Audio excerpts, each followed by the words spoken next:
j'ai la conviction, je me trompe peut-être, mais j'ai fait 3 coachings professionnels dans ma carrière, et le premier, ça a été complètement à hasard. C'est assez violent parce qu'on se remet en cause. Hein. Notre coach, il ne dit pas... enfin, on pense que le coach, il vous dit vous êtes super, mais non, il vous fait faire des tas d'exercices où il vous montre toutes vos faiblesses, mais ça vous rend plus fort, bien sûr, forcément. Et après cette expérience-là, j'ai énormément gravi les échelons. Je suis partie de différentes sociétés et j'attribue beaucoup où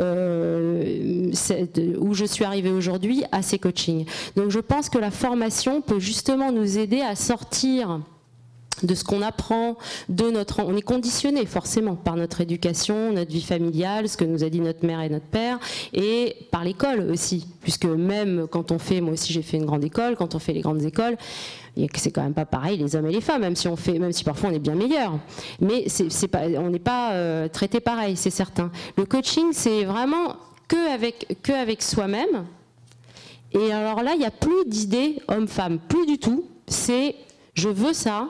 Comment je fais pour l'avoir? Est-ce que j'en suis capable? Est-ce que je le veux vraiment aussi? Parce que les freins, c'est parfois qu'on ne le veut pas vraiment.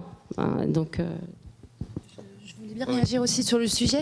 Avec tous les témoignages, j'ai l'impression, enfin, ce qui se dégage assez clairement, c'est qu'en fait, les femmes ont à apprendre 2 choses. D'abord, à apprendre à oser. Et d'ailleurs, on remarque dans la littérature qui s'adresse aux femmes managers que c'est souvent un terme qui revient. Oser être chef, oser prendre des décisions, etc. Donc, elles ont ce premier plafond de verre là, qui est interne et qui est internalisé, et qui vient de leur éducation et de la culture dans laquelle on baigne. Et ensuite, à apprendre, comme tout un chacun, à devenir des managers. Donc elles ont un double défi que les hommes finalement, qui pour les hommes se réduirait à apprendre à manager. Il faut aussi se rendre compte donc que non seulement les hommes ne sont pas les seuls, ne sont pas responsables forcément de cet état de fait, mais les femmes peuvent l'être à leur insu. Et je reviens à la question de minorité avec un exemple qui est peut-être, enfin qui est bien sûr beaucoup trop fort, mais on sait par exemple que des pratiques qui victimisent énormément les femmes, comme l'excision, sont pratiquées par les femmes, revendiquées par les femmes et intégrées dans la culture des femmes. Alors si on revient à un niveau un peu moins tragique, dans notre propre culture aussi, nous en tant que femmes, on a sûrement internalisé ça, et est-ce qu'on ne va pas le transmettre à nos propres filles?